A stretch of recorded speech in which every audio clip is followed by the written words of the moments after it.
Hello guys, welcome back to channel. और Saiyaara movie आपने अगर नहीं देखी है तो ये वीडियो जरूर देखना, क्योंकि आपको पता चल जाएगा कि मूवी देखनी चाहिए या नहीं, अपने रुपए वेस्ट करने हैं या नहीं। तो मैं आपको रिव्यू दूंगी यार सैयारा मूवी का। उसमें क्या होता है, बहुत सारे लोगों को मूवी समझ में भी नहीं आई होगी, मुझको पता है, और जिन लोगों को समझ में आ गई है वो कमेंट करना। और मैं रेफरेंस दे देती हूँ, ज़्यादा देर की वीडियो नहीं बनाऊंगी, कुछ मिनटों की वीडियो है, आप लोग पूरी देखना बिना स्किप किए। तो बात यह है कि सैयारा मूवी स्टार्टिंग होती है जब, तो हीरो होता है जिसका नाम क्रिश होता है, क्रिश कपूर, और हीरोइन होती है उसका नाम होता है बानी। तो बानी जो होती है वो एक लड़के से प्यार करती है, और क्रिश होता है वो सिंगर होता है।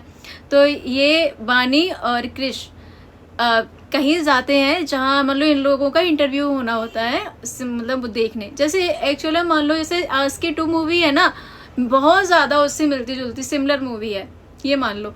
अब मैं आपको बताती हूँ, क्रिश जाता है उससे मिलने, अब डायरेक्टर है एक प्रिंस नाम का बंदा होता है जिससे क्रिश मिलने जाता है, और रास्ते में उसको बानी मिलती है। बानी अपने पापा के साथ जा रही होती है, लड़का जिससे वो प्यार करती है वो लड़का इसको चीट कर चुका होता है, उसका नाम महेश होता है, महेश में भी रमेश महेश ही होता है, महेश नाम होता है उस लड़के का। वो चीट करता है, इसे छोड़ के चले जाता है शादी वाले दिन ही, मतलब इससे मना कर देता है कि हम शादी नहीं कर सकते, वो किसी और लड़की के साथ रिलेशनशिप में आ जाता है। तो फिर उसको मिलता है ये, जहाँ ये लोग जाते हैं एक डायरेक्टर के पास अपना इंटरव्यू देने, ये सिंगिंग का इंटरव्यू देने जाता है। और जो लड़की होती है बानी, वो लिखती बहुत अच्छा है, मतलब गाने वगैरह लिखती है, वो इसलिए जाती है। तो वहाँ इसकी बानी का कोई सिलेक्शन नहीं हो पाता है, लेकिन जो लड़का होता है प्रिंस का सिलेक्शन हो जाता है। तो प्रिंस भी बोलता है कि हाँ ठीक है, हम आपको करके दे देंगे, मतलब 3 दिन का कुछ टाइम मिलता है इसको कि हाँ मतलब मैं गाना गाऊंगा और लिखूंगा भी खुद ही। तो उसके पास 3 दिन का टाइम नहीं होता है, तो लड़की की उसे याद आती है जिससे कि डायरी हीरो को मिल चुकी होती है। तो फिर उसके बाद में होता क्या है, उसे याद आता है कि इस लड़की के पास बानी आ जाती है, तभी कि बानी के पास वो डायरी है जिसमें गाने लिख रखे हैं। बानी बहुत सारे पेज फाड़ देती है, मतलब एक तरीके से वो डिप्रेशन में होती है। फिर दोनों वहीं पे मिल जाते हैं, अच्छी इन लोगों की बॉन्डिंग हो जाती है। जब बॉन्डिंग बहुत अच्छी हो जाती है, मिलने लग जाते हैं, और लड़का बहुत ध्यान रखता है। गाने तो इसमें बहुत ज़्यादा हैं, बहुत ही ज़्यादा गाने हैं। और जो लड़की होती है उसके अंदर क्या होता है कि मतलब वो डिप्रेशन की वजह से ना, उसकी जो मेमोरी होती है वो लॉस होती जाती है धीरे धीरे। मेमोरी लॉस होने की वजह से ना वो धीरे धीरे सारी चीज़ें भूलने लगती है। फिर क्या होता है, उसकी जो डॉक्टर होती है वो सजेस्ट करती है कि आप इन्हें कहीं मतलब ऐसे इलाके में ले जाओ जहाँ मतलब एकदम से प्योरिटी हो, नेचुरली हो, और मतलब ऐसा इलाका हो जहाँ शांति मिले, इससे ऐसी जगह पे लेके जाओ। वो जाती, मतलब वो लड़का है ना, वो लड़का लेके जाता है इसके साथ। बानी को और क्रिश को एक दूसरे से प्यार हो जाता है, वो पहले ही हो चुका था बहुत टाइम पहले ही, जब वो एक दूसरे से मिले थे तभी। लेकिन होता क्या है कि जो बानी होती है वो महेश की वजह से इतनी ज़्यादा डिप्रेशन में जा चुकी होती है जिसकी कोई हद नहीं है। तो जब ये लोग एक ऐसे इलाके में जाते हैं, वहाँ ये दोनों अपने आपस में बहुत अच्छा टाइम स्पेंड करते हैं। उसके बाद में फिर बानी को ऐसा महसूस होता है कि ये मेरी वजह से पीछे छूट रहा है, अपना जिसका ड्रीम था सिंगर बनने का वो सिंगर नहीं बन पा रहा है। और यहाँ इसके गाने में बहुत अच्छे व्यूज़ आने लग जाते हैं, यूट्यूब पे बहुत वायरल हो जाता है। उसके बाद में क्या होता है कि बानी एक शो करवाती है, वहाँ पे महेश भी आता है, महेश स्पॉन्सर्ड होता है, तो वो वहीं आता है गाने का स्पॉन्सर करने के लिए। तो वहाँ इसे बानी मिल जाती है महेश को, तो ये महेश के साथ चली जाती है, और इसकी जो मेमोरी थी ना वो लॉस हो चुकी थी। इसने देखा है जाके क्रिश ने कि स्टेज पे चला गया गाना गाने के लिए, ऊपर से देखता है कि बानी कहीं दिख ही नहीं रही है, तो यह बानी को ढूंढने के लिए वहाँ आता है जहाँ महेश और बानी पहले से थे।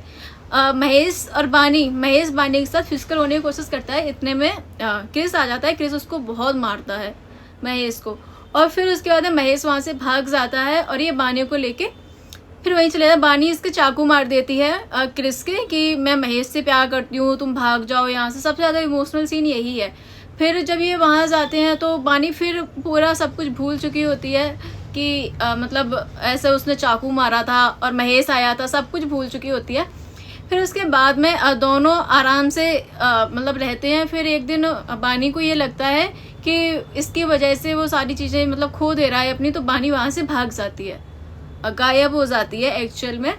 तो जब बानी तो गायब हो गई थी, वो तो चली ही गई थी, तो क्रिश उसको इतना ढूंढता है, उसके माँ बाप इसके बानी के माँ बाप इसको इतना ज़्यादा ढूंढते हैं, इसकी कोई हद नहीं है। फिर एक दिन बानी ने एक गाना लिख के दिया था। एक्चुअल में उसने क्रिस ने बताई थी स्टोरी कि मेरा एक दोस्त है, उसकी वजह से मैं ऐसा परेशान सा रहता हूँ, और मतलब वो अपनी स्टोरी एक दोस्त का नाम लेके बता रहा होता है। तो बानी कहती है कि मैं एक गाना ऐसा लिख के दे रही हूँ आपको, मतलब मैं तुम्हें गाना दे रही हूँ, गाने की अगर ट्यूनिंग वो लड़की सुनेगी तो वो लड़की कभी भी लड़के को छोड़ के नहीं जाएगी। तो वो जो गाना होता है बानी चली जाती है, गाना फिर उसके बाद सैयारा गाना वो बानी लिख के देती है। बानी सॉरी गाइस, बानी नहीं, क्रिस वो गाना गाता है। गाना गाने के बाद वो गाना बहुत वायरल होता है। आफ्टर 1 ईयर, 1 साल के बाद बानी को एक वीडियो में देखा जाता है जिससे बानी रो रही होती है, बहुत ज़्यादा, ऐसे तेज नहीं कि बहुत तेज रो रही होती है, उसके थोड़े थोड़े आंसू आ रहे होते हैं ऐसा। फिर उसको वो जूम करके देखता है तो वो मेरे ख्याल से कश्मीर में, शायद नहीं, हिमाचल प्रदेश में उसको बानी मिलती है। बानी वहाँ एक महिला, वो होता है ना, महिलाओं के लिए एक संस्थान खुली होती है, वहाँ रहती होती है, महिला आश्रम जिसको कह सकते हो, वहीं पे रह रही होती है, और उसकी मेमोरी बहुत ज़्यादा लॉस हो चुकी होती है। वहाँ पे जाके क्रिस पहुँचता है, क्रिस ने उसे याद दिलवाने की कोशिश करता है थोड़ी थोड़ी, फिर उसे लास्ट एंड टाइम पे याद आ जाता है और दोनों साथ में रहने लगते हैं, और फिर उसकी शादी करवाई जाती है। और इसकी हीरोइन बहुत प्यारी है और दोनों की जोड़ी बहुत सुंदर लगती है। और खैर मूवी की ये स्टोरी थी, जिसको समझ ना आया हो वो अभी भी कमेंट कर सकता है। बाकी मिलते हैं नेक्स्ट वीडियो में, बाय बाय।